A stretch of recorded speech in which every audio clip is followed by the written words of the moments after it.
आज का टॉपिक है मेमोरी। मेमोरी के तीन मेन पार्ट्स होते हैं। एक को कहते हैं सेंसरी मेमोरी, दूसरा है शॉर्ट टर्म मेमोरी और तीसरा है लॉन्ग टर्म मेमोरी। जो सेंसरी मेमोरी है वो बहुत ही ब्रीफली स्टोर हो जाता है, मिली सेकेंड से लेके सेकेंड्स तक। फॉर एग्ज़ाम्पल कुछ चीज़ें देख सकते हैं हम, एकदम देख लिया, स्टोर हो गया, फिर ख़त्म हो गया।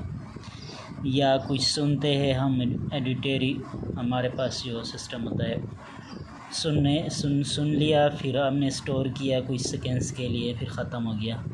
ये सेंसरी है। सेंसरी से मतलब सेंस से बना हुआ है। शॉर्ट टर्म मेमोरी को दूसरा वर्किंग मेमोरी भी कहा जाता है। मतलब ये है कि ये साथ साथ काम करता रहता है। कुछ देर के लिए आप जितना काम करोगे फिर ये स्टोर होगा, फिर ख़त्म हो जाएगा। फॉर एग्ज़ाम्पल इसमें आइडियली ये होता है कि पेपर की तैयारी कर रहे होंगे, पेपर की तैयारी किया, फिर पेपर थोड़ी देर में भूल गए, फिर रिपीट किया, फिर भूल गए। या साथ साथ में कुछ चीज़ें ये होती है कि अगर किसी फ़ोन नंबर डायल करना होता है, डायल करते हुए हमें याद होगा, फिर भूल जाएंगे। यानी ये सेकेंड से लेके मिनट्स तक रहता है। ये हमें रीजनिंग, लर्निंग और कम्प्रीहेंशन में मदद दे देता है। रीडिंग में, लर्निंग में, साथ साथ में एक्सप्लेनेशन में। लॉन्ग टर्म मेमोरी में ये परमानेंट रहता है, जो कि लाइफ टाइम के लिए रहता है। इसके फर्दर टू टाइप्स होते हैं। एक को कहते हैं एक्सप्लिसिट और दूसरा इम्प्लिसिट। इसको फर्दर डिटेल पढ़ लेते हैं। एक्सप्लिसिट का मतलब ये है कि ये डिक्लेरेटिव होता है। डिक्लेरेटिव का मतलब वाज़ेह तरीक़े से होता है कि इसका मतलब ये है कि ये कॉन्शियस में, हमारे कॉन्शियस लेवल पे होता है। इन चीज़ों, इसका मतलब ये है कि चीज़ें पता है हमें। तो इसको कहते हैं conscious recall for facts and events. Facts का मतलब हकीकत के बारे में और इवेंट्स के बारे में हमें पता होता है, और ये मेमोरी में रहती है। इसमें फ़र्दर अगर डिवाइड में जाए तो दो डिवीज़न में चले जाते हैं। एपिसोडल या एपिसोडिक होता है। एपिसोडिक का मतलब कोई भी event, for example last birthday मैंने मनाया, कब बनाया। तो इसी तरह एक होता है सेमेंटिक।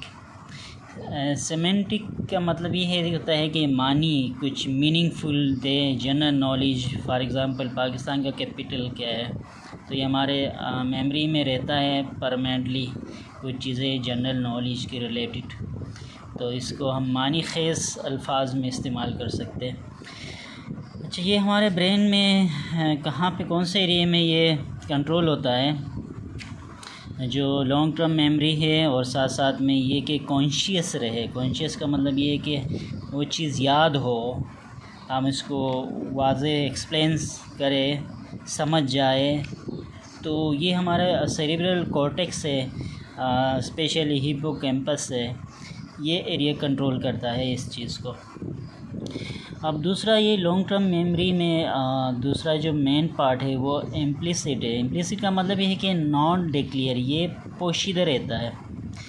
हम जो भी इंसान है उसको पता नहीं चलता है, लेकिन वो उसकी अपने स्किल्स या फर्दर, इसके अंदर तीन चीज़ें फर्दर इसके पार्ट्स होते हैं। प्रोसीजर मेमोरी होती है, मतलब ये कि इम्प्लिसिट वो पोशीदा मेमोरी जो उसके अंदर है। फॉर एग्ज़ाम्पल प्रोसीजर मेमोरी इसके अंदर है, कोई भी काम करने की सलाहियत उसके अंदर है, तो ये उसका मेमोरी है। दूसरा प्राइमिंग। प्राइमिंग वो होती है, वो मेमोरी है जो उसके अंदर प्रीवियसली कोई एक्सपीरियंस हुआ, स्टोर है। बाद में अगर कोई और इसके अगेंस्ट या उसके साथ साथ कोई एक्सपीरियंस करेगा तो वो क्या असर डालेगा इसके ऊपर, ये प्राइमिंग होती है। प्राइमिंग में फर्दर डिवीज़न भी होती है। अब तीसरा कंडीशनर हो गया। कंडीशनर का मतलब ये हो गया कि कोई भी मेमोरी बन जाता है कंडीशन के बेस पे। फॉर एग्ज़ाम्पल अगर किसी जानवर को खाना देने के लिए कोई टेक्निक इस्तेमाल की जाती है या बेल का इस्तेमाल किया जाता है, तो आहिस्ता आहिस्ता स्टिमुलस उसको मिलती रहती है, तो वो स्टिमुलस क्या होती है, उसकी मेमोरी बना देती है। तो ये क्या हुआ, कंडीशनल मेमोरी हो गया। तो ये भी अनकॉन्शियस होगा, कॉन्शियसली नहीं होगा, स्किल बेस होगा और ऑटोमेटिक होगा। ये वर्बल डिस्क्राइब नहीं किया जाता इसको, जबकि एक्सप्लिसिट को वर्बल डिस्क्राइब किया जाता है। अच्छा, ये मेन जो ब्रेन है, ब्रेन का कौन सा पार्ट है जो कंट्रोल करता है इस एरिए को? स्पेशली सेरिबेलम है और बेसल न्यूक्लिया या बेसल गैंग्लिया का है। ये दोनों कंट्रोल करते हैं जो इम्प्लिसिट मेमोरी है इसको।